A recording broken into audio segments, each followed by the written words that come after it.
Në pothuajse 6 muajt e fundit në këtë harë kohor, njësër procesesh elektorale prekën pothuajse gjithë vendet e rajonit tonë. Në Tiranë dhe Beograd kemi dy figurat forta politike, siç janë Vučić edhe Rama. Në Kosovë mbetet ende pa qartë se si do të vijohet pas zgjedhjeve. Në Maqedoni kemi një qeveri të re, por situata vazhdon të jetë problematike. Pikërisht për këtë do të diskutojmë. Me ne në studio është bashkuar Ben Andoni, gazetar, njohës i mirë i çështjeve të rajonit. Përshëndetje, mirë se rivjen Ben. Mirë se erdhe. Si del rajoni pas këtyre ndryshimeve politike gjeneruara nga kjo fazë, pra pas zgjedhore?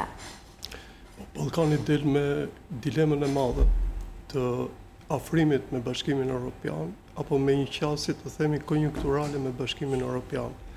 Ajo që bëret sidomos në dy polet, sepse dy polet është të Ballkanit, përjashtuar pjesën e veriut, ku janë dy vendet konsoliduar, Slovenia dhe Kroacia, janë Beogradi dhe Tirana, dhe përpos Beogradit, i cili është një rebus shumë të madh ndërmjet Rusisë dhe Bashkimit Evropian, po triumfon sidomos të themi kanali që afron më shumë Serbinë drejt Bashkimit Evropian. Dhe ka qenë disi provokuese ajo që ka thënë ministri i jashtëm i Serbisë, i cili në këto momente do bajë dhe peshën kryesore politike të qasjes Serbisë ndaj Bashkimit Evropian, zoti Dačić, i cili ka thënë që Serbia nuk ka ndonjë lloj qasje me Bashkimin Evropian, por Bashkimi Evropian e ka të nevojshme qasjen e Serbisë.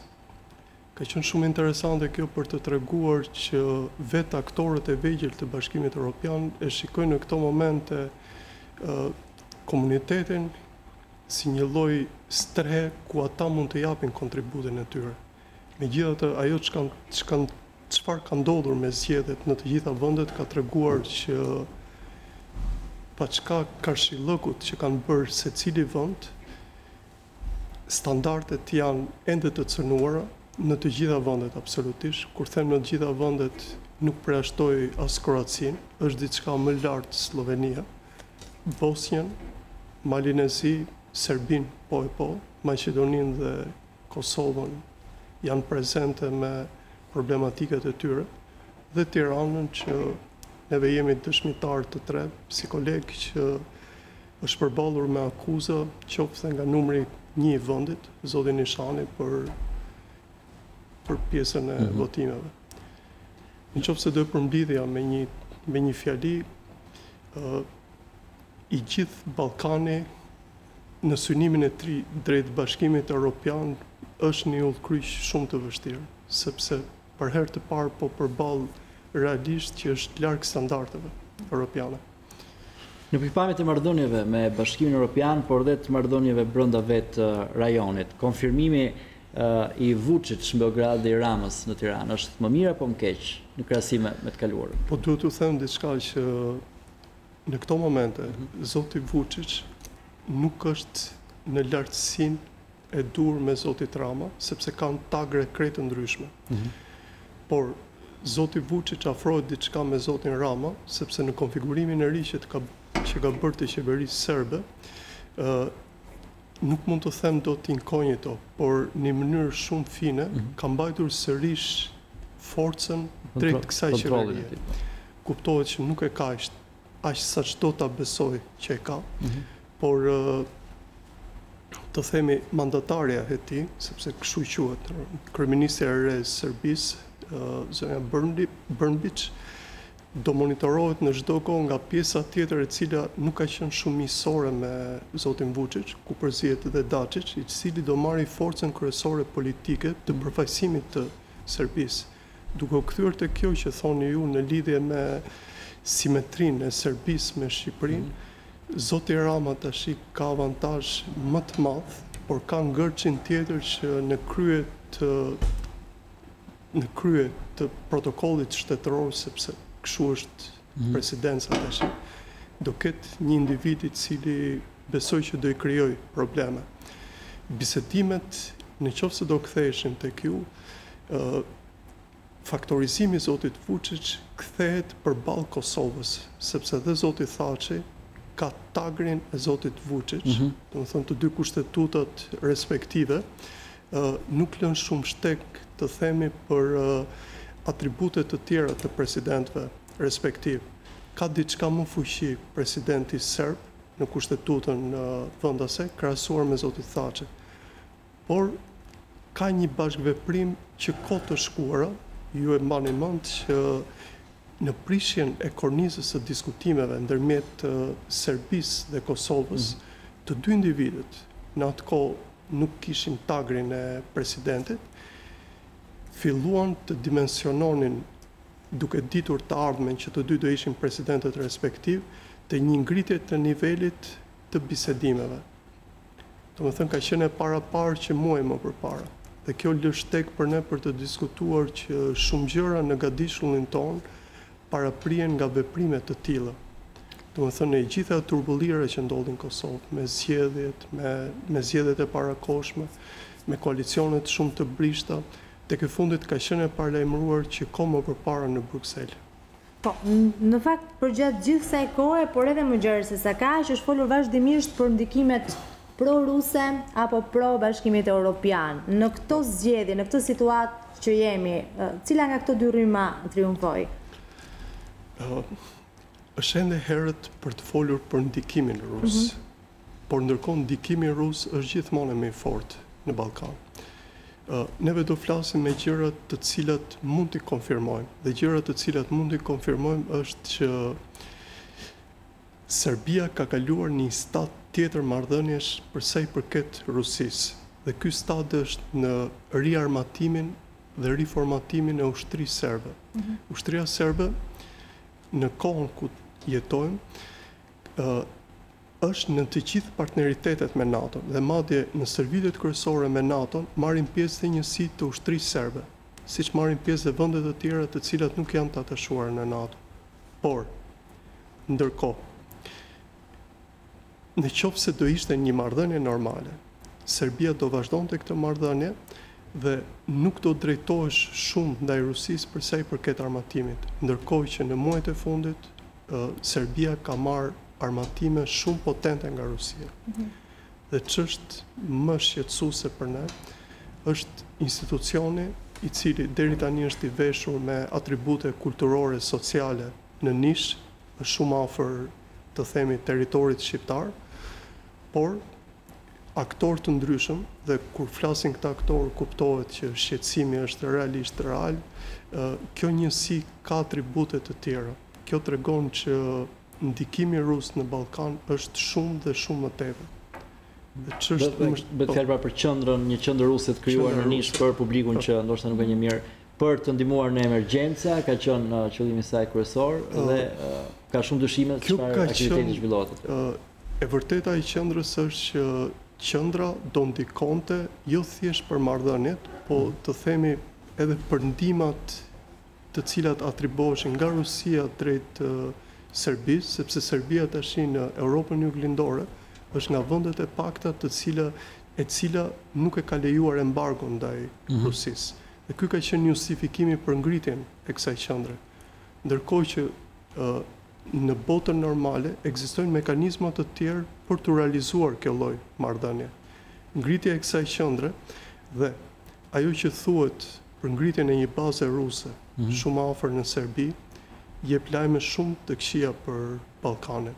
Ndërkohë që neve kur flasim për Ballkanin gjithmonë shmangim Greqinë, por Greqia për një lajm jo të mirë për NATO-n dhe të gjithë vendet fqinje, ka një lloj afrimiteti dhe një lloj afiniteti ndaj Rusisë, e cilat të themi i ka trandur pak të themi këto caqet e NATO-s dhe të Bashkimit Evropian nga ana tjetër.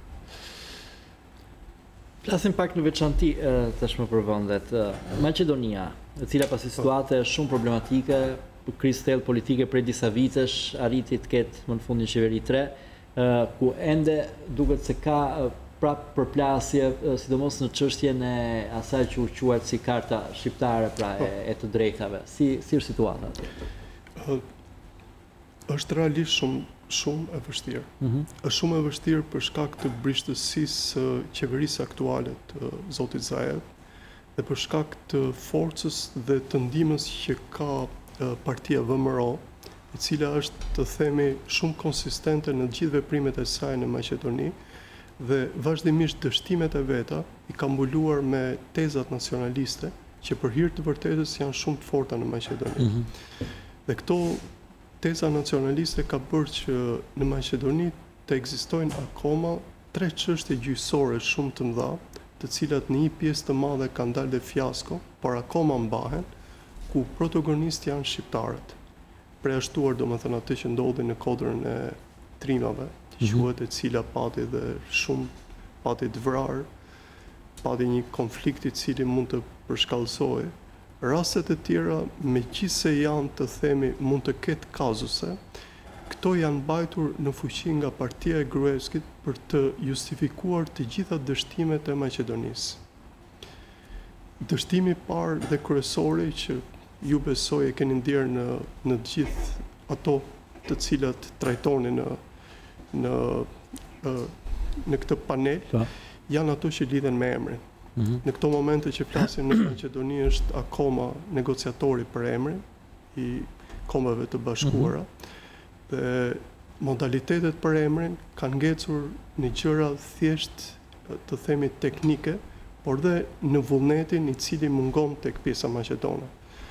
Dhe ç'është më e keqja, dhe qeveria e re e Zotit Zaev, me gjithë pretendimet për, të themi, për fqinjësinë e mirë, me gjithë njohjen që ka bërë, të themi, të vendeve fqinje dhe respektit të ndërsjellët, Maqedonia nuk duhet të harrojë kurrë që vendet fqinje kanë qenë të parat që e njohën në pavarësi, Shqipëria ka qenë një nga ato.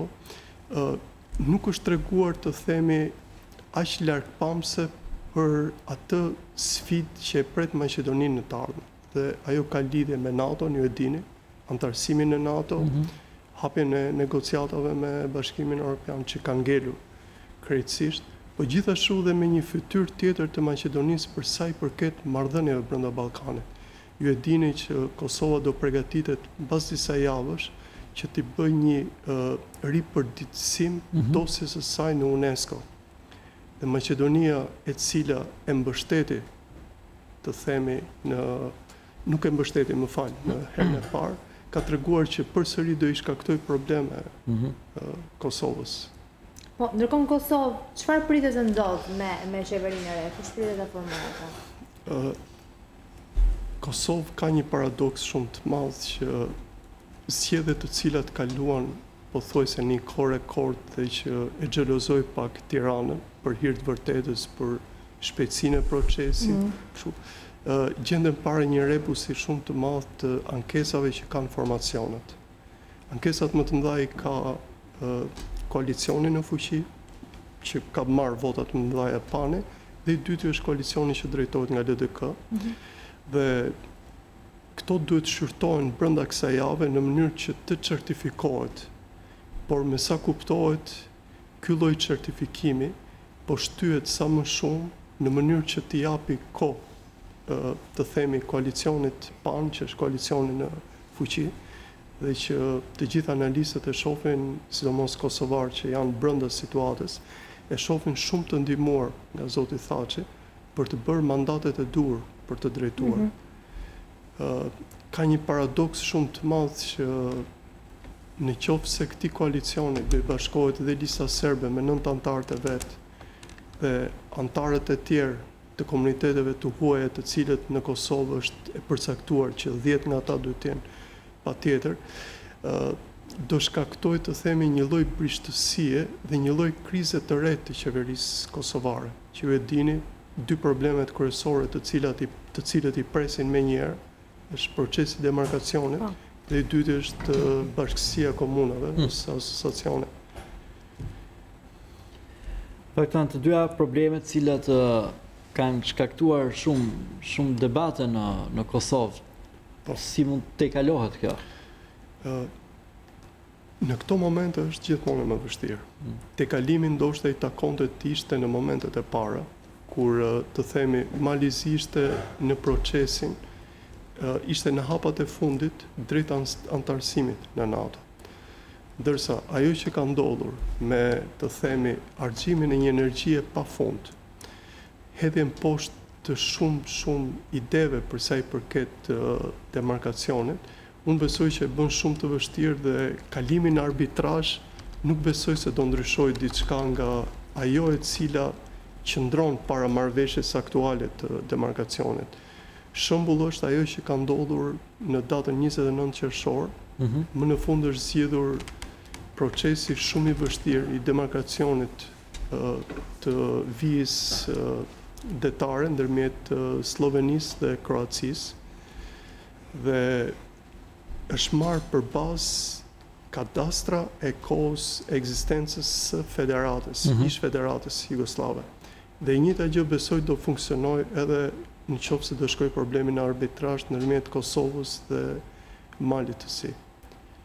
Kuptohet që kur ky problem është shumë i vështirë për Kroacinë dhe për Sloveninë, ju e dini që Kroacia akoma nuk do ta njohë, ta respektojë, sepse kanë ngritur tezën që Slovenia për shkak të forcës saj në organizmat e huaja ka bërë lobim para instrumentave të ndryshëm për ta favorizuar.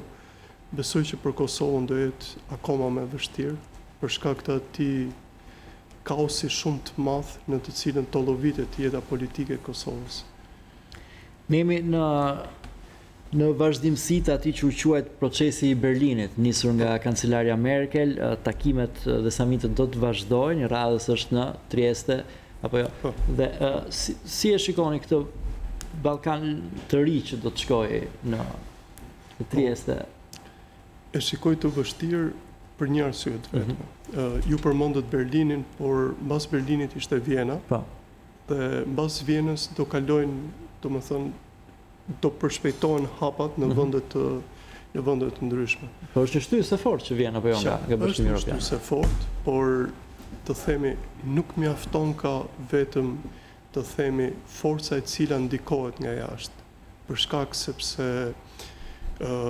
në të gjitha vendet, shembulli është Serbia, pa çka shfaqjes dhe performancës jashtëzakonisht mirë të zotit Vučić, gjendja në vend nuk është as pak e mirë. Kjo do të thotë që jeta e shoqërisë civile është gjithmonë më e rëndë në Serbi, përpos gjendjes ekonomike që në Serbi nuk është aq premtuese. Por të paketuara shumë mirë me të themi me masat të cilat mori qeveria e zotit Vučić kur ai ishte në fuqi, të lobuara shumë mirë para aktorëve të huaj dhe të themi paraqitjen e projekteve shumë ambicioze që ai bëri në Berlin, po edhe në Vjenë, e mbulonin disi këtë situatë. Ndërkohë që ju e dini që Serbia përballet me probleme shumë të mëdha brenda të themi dhe krajinës që ka ngelur Vojvodinës, po edhe të zonave të veçanta. Për shembull, unë do të veçoj Sanxhakun, i cili ka një përballje shumë të keqe me qeverinë qendrore. Po të gjitha këto tregojnë që një vend i cili Serbia është vendi që ka avancuar më tepër nga të gjithë vendet e Ballkanit për sa i përket nënshkrimit të kapitujve, ka sjell shumë probleme edhe nga aktorët e huaj për të parë atë të cilën diktohet nga qendra dhe ajo e cila pasqyrohet nga baza. Në këtë rast marrim aktorë të tillë si zoti Vučić. Dhe nuk dua të futem ke pjesa e Shqipërisë sepse ne e kemi përballë. Është një Shqipëri krejt tjetër që dëgjon zonjën Merkel, që e përdor zonjën Merkel, dhe në Vjenë diçka e tillë, po ju e dini që në Vjenë Shqipërisë ndodhi një përballje shumë e vështirë kur ju përmendën standardet. Domethënë, nëse duhet të jeni pjesë e Bashkimit Evropian, ju duhet të plotësoni standardet. Po pas këtyre zgjedhjeve në fakt, si paraqitet Shqipëria në raport me Bashkimin Evropian, edhe në raport me marrëdhëniet brenda vetes pra? Ka indikacione dhe ne kemi hasur në deklaratat e fundit që Shqipërisë do i hapen bisedimet. Po problemi ju e dini që fillon me kapitujt, por qoftë dhe hapja diskutime është një lajm shumë i mirë për Shqipërinë. Është si të thuash, të themi, një dhuratë që megjithëse ata e dinë shumë mirë që zgjedhjet kanë pasur probleme, megjithëse ata e dinë mirë që shumë nga reformat nuk po shkojnë përpara, por gjithsesi është një predispozitë e mirë e Bashkimit Evropian që qoftë edhe në këtë segment të rrugës që keni shkuar, prapë keni një dorë nga Bashkimi Evropian. Dhe ndoshta takimi që do jetë nesër, që nuk ka lidhje me Shqipërinë në fakt, po që do jetë ndërmjet zotit Vučić dhe zotit Thaçi për të rikornizuar marrëdhëniet. Në fakt zoti Thaçi pretendon me këtë që do ridimensionohen bisedimet ndërmjet dy palëve dhe do kornizohen. Besoj që do sjelli indikacione të tjera për sa i përket të ardhmes Ballkanit. Për ta mbyllur aty ku e nise Ben, deri para pak muajsh ishin shumë nxehta diskutimet që bëheshin atë se çfarë po ndodh në Ballkan, rreziku i madh rus, kriza në Maqedoni gati për shpërthim, në të njëjtën kohë duket se u krijua një krizë tjetër politike në Tiranë pas asaj që kishte ndodhur në Malë Zi, pati shumë teori konspiracioni se kudo fshihet dora e Rusisë. Mjaftoi një vizitë shpejtë e Hoti në disa kryeqytete për ta kthyer plagën dhe u duk sikur gjithë morën frymëlirisht Ballkani sërish po shkon në drejtimin e dur. Ju mendoni që kjo është vetëm ajo që duket? Patjetër që kjo është ajo që duket. Ju e dini shumë mirë që brenda kësaj problemet vazhdojnë po njësoj. Nuk mjafton thjesht një vizitë e zotit Hojtli që të rivendosi gjërat, por aman mjafton një vizitë një zyrtari të rangut të tij për të kujtuar gjëra dhe për të dhënë disa garancira dhe për të kujtuar vizat e kuqe ku shumë nga liderët e Ballkanit nuk mund të kalojnë. Për sa i përket ndikimit rus, pa çka saj që thuhet, ndikimi rus vazhdon të jetë i frikshëm në Ballkan. Do të kujtoj diçka. Akoma nuk ka, për shkak të një lloj informaliteti që ka ekonomia shqiptare, që ne nuk kuptojmë ndikimet që ka ekonomia ruse ose të themi investimet ruse në vend. Por ndërkohë investimet ruse janë prezente, kanë filluar të jenë gjithmonë prezente në Kroaci dhe në Sloveni, që janë shtete më të konsoliduara. Në Malë të Zi bën një hap, por nuk u llogarit mirë për sa i përket ndryshimit të regjimit. Unë nuk besoj që me atë ndikim që kanë rusët në Malë të Zi të jenë gjërat kaq të thjeshta. Por do jenë për vetë rusët diçka më të vështira në këto momente, sepse për fatin e madh dhe Mali i Zi është tashti bën pjesë në NATO. Nuk kam më shumë, nuk besoj që ka teori konspiracioni ai shumë se sa ka pasiguri për Ballkanin. Ka pasiguri sepse vetë ardhmja e Bashkimit Evropian është e pasigurt. Dhe shumë njerëz të cilët merren me Ballkanin dhe të themi që janë më të iluminuar, mendojnë ato hapat që mund të përcjellin Ballkanin në rast të një realiteti të ri të Bashkimit Evropian. Ju e dini që tezat që janë formësuar tash në Europën e Bashkuar kanë krijuar qendra të tjera për sa i përket të ardhmes së Bashkimit Evropian. Dhe ne gjendemi para realiteteve që nuk mjafton ky integrimi jon atje, nëse gjithë kjo mallësi ndoshta mund të shpërbëhet. Por është një gjë e mirë të paktën që shqiptarët, kosovarët, diçka maqedonët, malazezët jashtëzakonisht fort, harruan bosnjakët, që kanë një nga realitetet më të dhimbshme në Ballkan, por dhe serbët vetë, sado që serbët kanë dy vokacione brenda për shkak të afinitetit dhe të mbrojtjes nga Rusia, Bashkimin Evropian ende e shikojnë si një lloj strehe të përcaktimit të identitetit të tyre, të konfesimit të identitetit të tyre. Po, Ben, falenderojmë që ishte me ne në studio. Faleminderit, Ben Andoni. Shkojmë tani në një hapësirë publicitare. Kthehemi pas pak.